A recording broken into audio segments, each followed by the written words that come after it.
I think we need to stop this whole, a man who finds a wife finds a good thing, and now I'm just gonna sit in my living room and now I'm gonna wait to be found.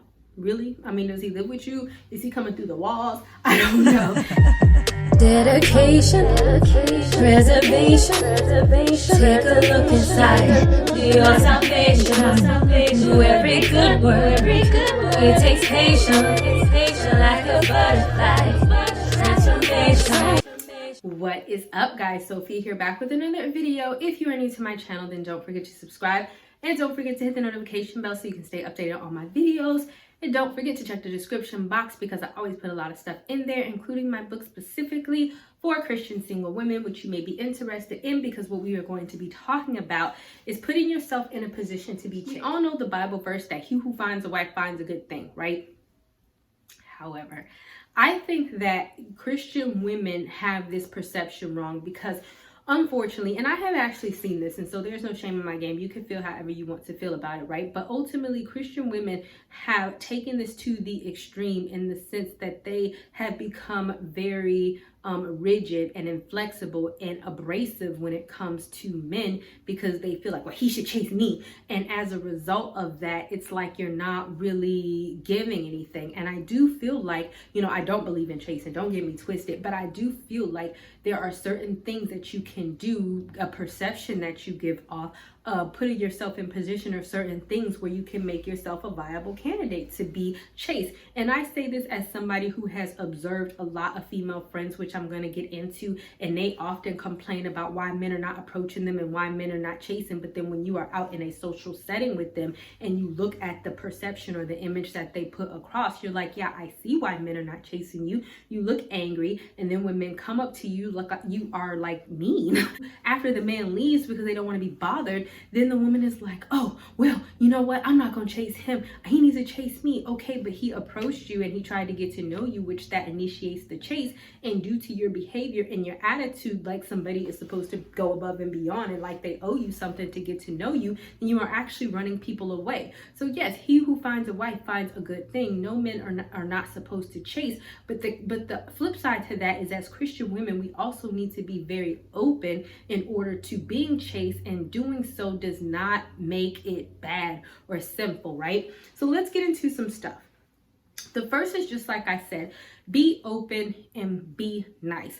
I'm actually going to get into some real life examples that I have experienced with some of my friends so that you can kind of see what I'm talking about. The first is, I was actually at the boathouse when I lived in Richmond. I'm going to put the picture here just so that you can get an idea of this. Was a very nice atmosphere. It was me and my other two friends, or really it was my friend and then her friend, and we were at happy hour at this place. And so it was like this huge table thing, like I don't know how to explain it. And so, but different people who didn't know each other were kind of seated around, right? So we were sitting there because it was happy hour, having drinks, and then we were also eating. And so there were 5 gentlemen who were together, and they decided to talk to us.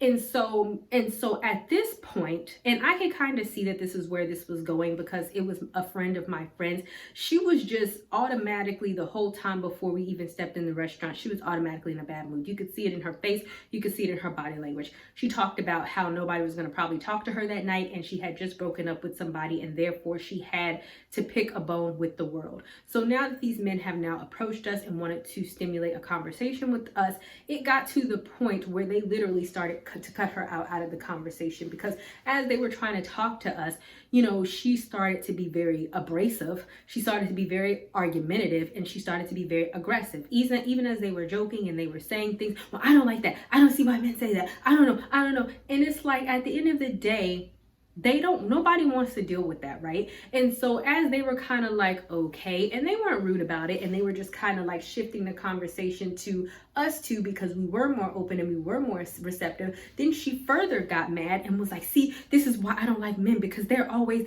okay. But it's not that they are wrong. You are wrong, because at the end of the day, they did come up to you, they did approach you, and they did try to have a conversation with you. But at this point, you are very abrasive and aggressive in the way that you're speaking to them. If he just says hello, you don't have to be like, what do you mean? Why are you saying hello? What you want? Why are you talking? No. Nobody's going to try to get through an ice pick to try to build down your walls and figure out what's wrong with you just to have a conversation.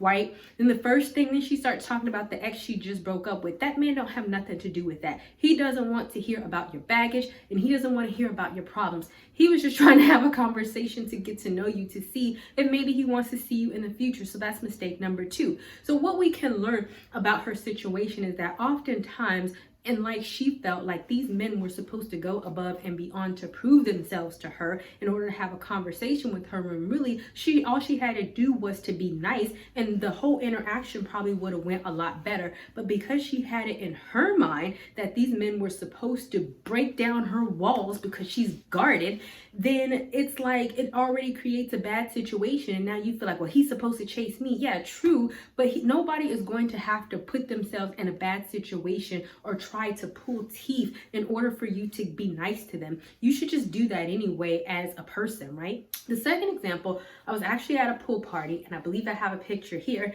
And I was at a pool party with a friend, and it was like a huge pool party. Actually, it was in this nice backyard. And so at this point, we were sitting down. It was all of us females. I knew one person there, and then she kind of knew the other women. So as we were sitting there and people started to show up, we were like dancing, we were having fun, and then a guy came to approach my friend. And literally, mind you, there are people around. Literally, she slammed him down right there on the spot. And I even remember that when I saw it, I was very uncomfortable because it was embarrassing. And the guy walked off. And she was like, well, I'm not interested in him. I don't know why he even came to talk to me anyway. Are we being serious? So if you want a guy to chase you, then my whole thing, and a guy does come up to chase you, you can't just choose and pick and be mean to people just because you don't like him and really you don't even know him. And even if you feel like he wasn't your type, you could at least be nice and turn him down gently. Because what happened in that particular pool party was that no other guys approached us after that. And then because her friend was the one overseeing the party, and then her friend was like, yeah, no other guys are going to come up here, because they literally just saw what happened in that particular situation, and nobody's going to want to put themselves out there to be embarrassed again. So it's like oftentimes you don't think that people are observing you, or you feel like, oh, well, I don't like him anyway, and you think that it's okay to be mean or to put out a negative persona or a negative way or interact with that person, and that is really dissuading other people from approaching you if other men are looking, right? When the man does approach you, to me, that is them initiating the chase. But if you're shutting them down because you have your own issues, and a lot of women have this attitude that they feel is cute and it's not, and it's like if you put on that attitude and the man decides not to walk away, not engage, and you get mad, why isn't he chasing me? He's so, I'm the prize. But it's like, not really, because you're rude. And the last example that I want to get into that particular scenario is that when I was at the Martini Lounge, when I lived in Richmond, I will try to remember to put a picture up there. I remember I was sitting in the bar area because it is a lounge, and a guy actually did approach me. He was a lot older, and I personally was not interested. But what did I do? I was polite, because to me, that's just what you should do as a human being. And after a few minutes of our interaction, what he said was, okay, he was like, I could tell that you're not interested. I wasn't, but I wasn't mean. And he was like, but you know what? He was like, you're really sweet, and thanks for entertaining me. And he leaned in and he hugged me, and he went about his day. So what does that signify to other people? That even if I wasn't interested in him, because I wasn't, if other men are watching, right, or other men are thinking about approaching you or chasing you, then that subconsciously gives them the signal to come to you, because they feel like, okay, what's the worst that can happen? Even if she doesn't like me, even if she's not feeling me, then she's still going to be polite anyway, and it's not going to be a situation like my friend at the pool, like straight up embarrassed this guy and everybody was looking at us, right? And so because it really does take a lot of courage to approach women, and men do subconsciously think that. Just because they're men, don't think that it doesn't take a lot of courage for them to do that, because a lot of women do, like I just said, they're very mean, or they can be very rude, or they can be very embarrassing. The next is to put yourself in position. I'm a huge one. I think we need to stop this whole, a man who finds a wife finds a good thing, and now I'm just going to sit in my living room and now I'm going to wait to be found. Really? I mean, does he live with you? Is he coming through the walls? I don't know. And so there is nothing wrong, in my opinion, in putting yourself in a position to be found. Now, of course, that could be different for different people. You can try, for me personally, I like going to really nice restaurants. I like going to really nice lounges. I like going to really nice bars. I have also been to, what is it called? the fraternity, like, you know, the alumni fraternity organizations, like it was at the MGM. And so, and I'll put a picture here of what I was wearing, some pictures, but it was already the black like alumni, and so all of them were much older, was age appropriate. And so going to things like that, obviously there are different events that are going to yield different results. Me going to a nice restaurant or an upscale bar or a lounge that is age appropriate, that has professional people, are going to yield results, as opposed to me going to a college frat party. You are probably going to find more appropriate men, or more appropriate men within the age gap that you want, or the profession that you want, or the type of man that you want is probably going to be at an alumni party. The reason why we know that is because, you know, if they were in a fraternity, then they have probably went to college. So they do have some level of professionalism, right? And so so I don't think that there's anything wrong. And I feel like this is a big mistake that we make in the Christian community, where we feel like a man needs to find me and you're not really, and nobody can see you. You're not doing anything to be found. And I often give this example when it comes to Ruth. Ruth said, I'm going to glean among the fields in which to find someone I can find favor. When she didn't know who the person was that she was going to be find favor, she just wanted some help. So she went among the field and she found Boaz. So yes, she did kind of put herself in position. She didn't just wait and just hope for the best behind her closed door, and just her and her mother-in-law, and just hope that somebody was going to help them out. You do have to put yourself in position. So there is nothing wrong with that. Now, when you put yourself in position, are you going to like flirt and touch and find every single man that you see? No, of course not, because then at that point you're starting to look thirsty. But you just follow the guidelines that I just told you. You look receptive, you have great body language, you smile, because quiet as is kept whenever you enter into a social atmosphere. Even if a guy thinks that you are attractive, they are not going to approach you right away. Most of the time they're going to observe you. And if you don't believe me, the next time you go somewhere, if you could use your peripheral vision, which is like here, like I'm looking at the camera but I can see my hand, right? You will probably see, like if I was talking, one time I went to a rooftop party with my coworker after work, and we were sitting up there talking, and two guys did approach us, but I could tell they were going to approach us well before, because they were standing off in this direction. They were looking for like 15 minutes before they actually came to approach us. But what are they looking for? They are looking to see what type of woman you are. Are you going, if they come over, are you going to be rude, or are you going to be embarrassing? Are you waiting for a man? Because you could have just came to that rooftop space and now you're waiting for your date to come. They are observing your body language. How are you interacting with your friend? Are you worth coming up to, or are you worth chasing based on my observation of you? And see, we can't fault men for that. I think a lot of women want to fault, well, he can't observe me. Yes, he can, because at the end of the day, he is making a determination about, are you worth to begin the chase with? So even if you step into a situation and you're putting yourself in a position to be chased, right, then you also have to put on a positive personality, because you can't just go somewhere and be like, Sophia said I need to go somewhere, so why isn't anybody chasing me? You know what I mean? You need to at least look like you're happy about living your life. You're happy about being in your skin or in your body. And if it helps, you can always bring a girlfriend with you, and then you can have a conversation. But definitely putting yourself in a position to meet people does help you be chased, because if nobody can see you because you're not doing anything and you're not going anywhere, then how can a man come and freaking find you unless they're the post office guy and they're delivering a package and they're knocking on your door and that's them? I don't know. But I think that we have to stop the rigidness of, I don't have to do anything, I don't have to go anywhere, I don't have to do whatever, and he just needs to find me wherever I am by his sixth sense. No, don't do that. It's okay to put yourself in appropriate positions in order to be chased by a man. And I can see that both of them were looking. So another thing is, don't be extra. Christian women are so guilty of this. I promise you we are. And I'm sorry if y'all are going to feel judged right now, but we are. I think because a lot of the time Christian women want to get married, right?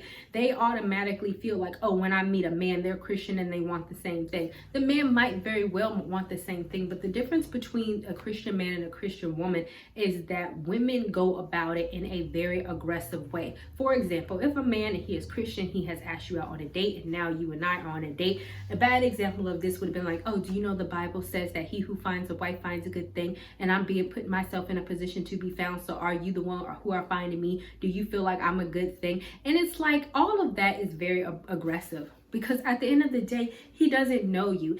The man that you're dating could very well want the same thing. I want to say that. But the way that you go about things and how you talk to people can be a turnoff. Nobody wants to feel like I am on a date with you and now you are planning our wedding, and now you feel like just because I am a Christian man that I am now going to quote some Bible scriptures to you and try to force you into being my husband, because a lot of women say that. And I am celibate, mind you. But if I'm on a date, I don't tell, like if I'm on a first date, I don't sit and tell you that I'm celibate because it's not any of your business. I don't freaking know you. But a lot of women in the same position would have been like, you know, I'm Christian, right? And you're not getting anything until, you know, until you're not getting anything from me until you put a ring on my finger. Okay, like that's not information that he needs to know on a first date. And really what you are doing is you are being overly Christian, right? There's nothing wrong, and I'm celibate all day, you know, I'm Christian all day, but I don't feel the need to advertise every aspect about my Christianity on a date, because what's the point of that?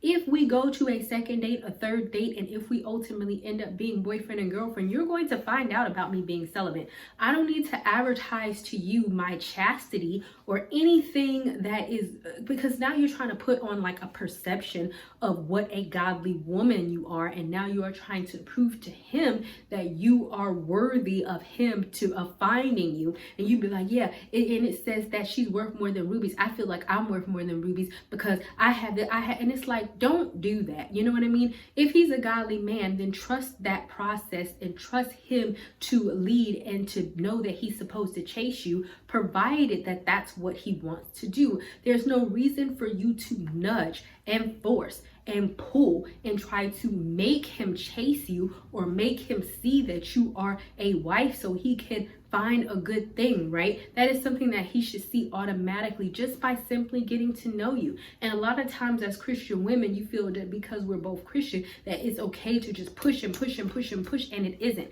Because nobody, especially a man, wants to feel pressured, because at this point, you have taken on a leadership position, and now you are trying to dictate and control what is going on and how he responds to you. And subconsciously by doing that, you are now doing the chasing. It's more subconscious than the fact that you're trying to dictate to him and give him these little innuendos by telling him what he needs to do to get you.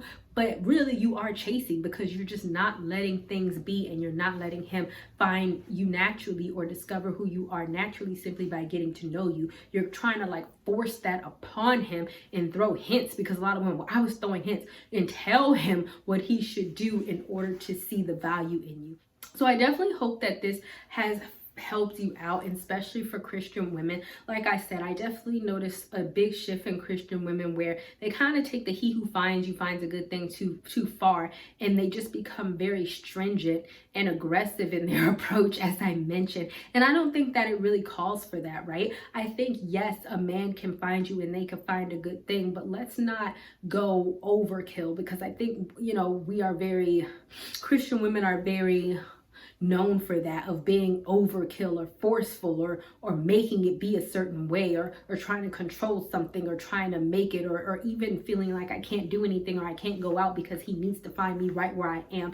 And so there's nothing wrong with some of the things that I'm mentioning, and also there's nothing wrong with just relaxing, right? And not feeling like every Christian man that you meet has to chase you and that must be the one, and if he doesn't, then all of these bad things from God and thunder. Calm down, right? All right, guys, thank you guys so much for watching, and I will see you guys another day, another time. Bye, y'all. Not ready for the show to end? It doesn't have to. You can head over to my site where you can read hundreds of articles. And also you can feel free to shop my store where I have all of my products for sale. And last but not least, for even more video content, feel free to visit my YouTube channel where I talk about a wide array of content. Thank you guys so much for tuning in, and until next time, stay blessed. Like a butterfly.